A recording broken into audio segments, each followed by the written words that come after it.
BFM Business, Intégral Placement, 10h midi, 100% placement. Si c'est presque le calme plat sur les marchés actions, il y a peut-être une courbe que vous avez vue passer dans différentes publications, c'est celle du Bitcoin et on en parle avec Gonzague Granval. Bonjour. Bonjour Cédric. Cofondateur de Chainforge, un incubateur de start-up. Oui, c'est un accélérateur de start-up qui prend des participations dans les start-up de la technologie blockchain pour les accompagner dans leur croissance et leur succès. Bon, et à ce titre-là, un peu spécialiste donc de tout ce qui concerne le Bitcoin. Déjà, on va rappeler pour que tout le monde cesse de fantasmer, qu'est-ce que c'est que le Bitcoin ? Alors le Bitcoin, c'est une technologie qui est née fin 2008, début 2009, donc ça commence à être assez vieux maintenant, et qui est fondée sur trois grands principes. Le premier, c'est que c'est un logiciel libre qui organise un réseau de pair à pair, un fameux réseau peer-to-peer, comme vous le connaissez pour le téléchargement par exemple. Ensuite, c'est également un registre décentralisé de toutes les transactions qui passent sur ce réseau. Et sur ce réseau s'échangent des unités de compte qu'on appelle les bitcoins, qui ont la particularité d'être émis en quantité limitée, 21 millions. C'est-à-dire qu'au début, on a décidé qu'il y en aurait 21 millions et pas plus. Exactement. C'est défini dans le code du logiciel. 21 millions de bitcoins seront créés sur 140 ans à peu près. Aujourd'hui, on en a émis plus des 2/3, ou les 3/4 même, et pas un de plus ne sera créé. Pourquoi, du coup, on dit que ce Bitcoin a de la valeur ? Pourquoi est-ce qu'on le considère, entre guillemets, comme une monnaie ? Alors, il y a plusieurs principes. Le premier, c'est qu'on assimile souvent le Bitcoin à de l'or numérique, principalement parce qu'il est émis, il existe en quantité limitée. Le Bitcoin est une ressource numérique rare. Parfois, on dit que c'est une matière première numérique. Cependant, c'est également un petit peu une monnaie, puisque cette matière première numérique s'échange très facilement sur Internet, sur le réseau justement Bitcoin lui-même qui organise ces transactions. Et de cette façon, ça devient le support de bon nombre de transactions. Son caractère rare en fait un produit précieux que les investisseurs achètent aujourd'hui, faisant varier le cours de cette quasi-monnaie. On a vu que quelqu'un qui aurait miné, c'est comme ça qu'on dit, du Bitcoin il y a 7 ans, pour 100 $, serait aujourd'hui à la tête de 60 et quelques millions de dollars. Ça fait donc rêver. Pourquoi est-ce qu'il y a autant de variations ? Pourquoi est-ce que ça flambe comme ça ? Alors d'abord, le minage, précisons peut-être ce que c'est. Il s'agit d'une opération réalisée par des acteurs du marché. C'est un métier libre que tout le monde peut réaliser, qui consiste à valider des transactions dans le protocole, dans le réseau Bitcoin, et qui permet de gagner la création monétaire de Bitcoin. Donc on participe en fait à la vie de Bitcoin et du coup on est rémunéré en Bitcoin. Exactement, c'est tout à fait ça.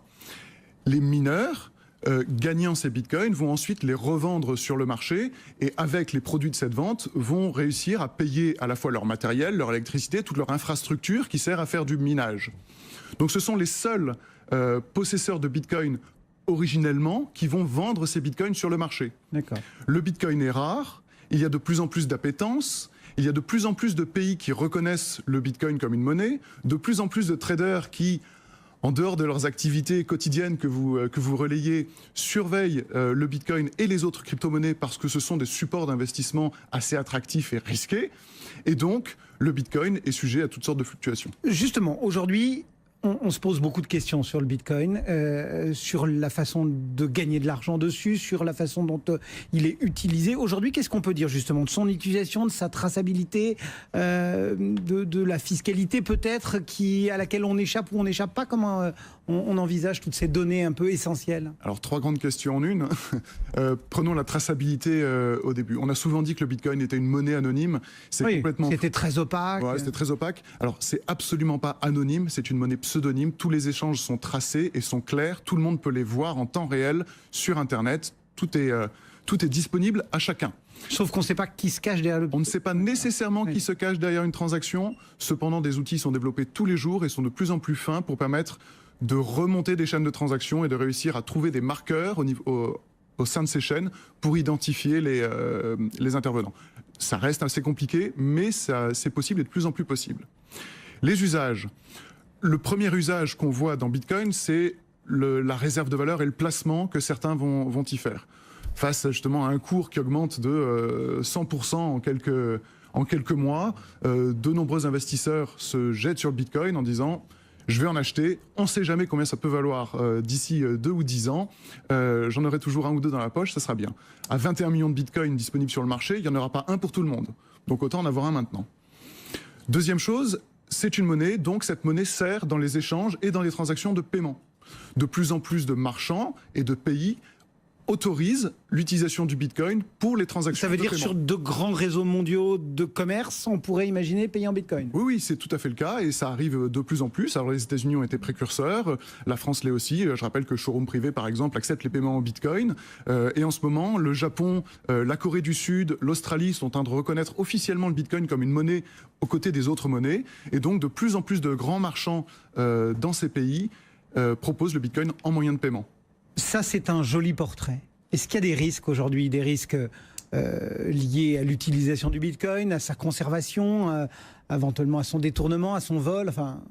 Alors, le vol et le détournement sont tout à fait possibles sur Bitcoin, comme ils le sont sur de bon nombre d'autres supports. Sa conservation est à la fois aisée et puis un peu nouvelle pour un kidam. Comment on garde son Bitcoin? C'est quoi? Un bout de papier? C'est un mail? C'est... Un Bitcoin, c'est en fait une série de chiffres qui correspond à une clé privée qui permet de faire une transaction Bitcoin.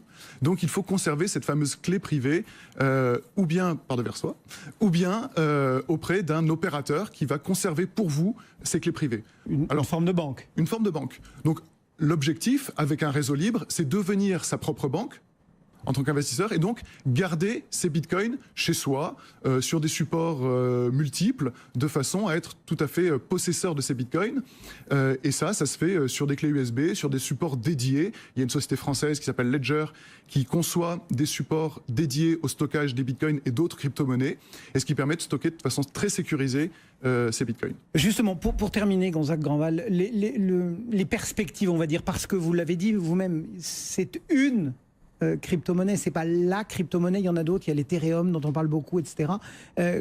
C'est quoi la perspective du Bitcoin, vu qu'il n'y en a que X millions définis? Alors, c'est plusieurs choses. C'est à la fois, si on le considère comme une monnaie, comme une crypto-monnaie, c'est l'avènement des crypto-monnaies dans le paysage des monnaies.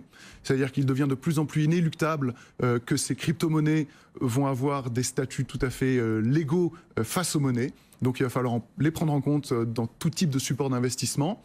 Et ensuite, l'avenir, c'est les avenirs technologiques que vont permettre de faire le protocole Bitcoin, le protocole Ethereum, et ceci va enrichir également la valeur de la monnaie qui les supporte.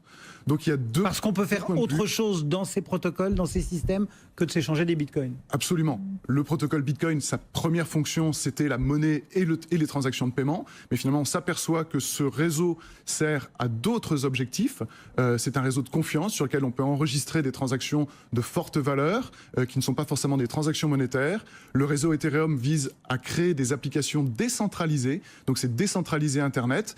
Et l'Ethereum est en quelque sorte aussi le support à ces applications qui vont tourner de façon décentralisée dans l'ensemble du monde. Et ça, c'est le blockchain.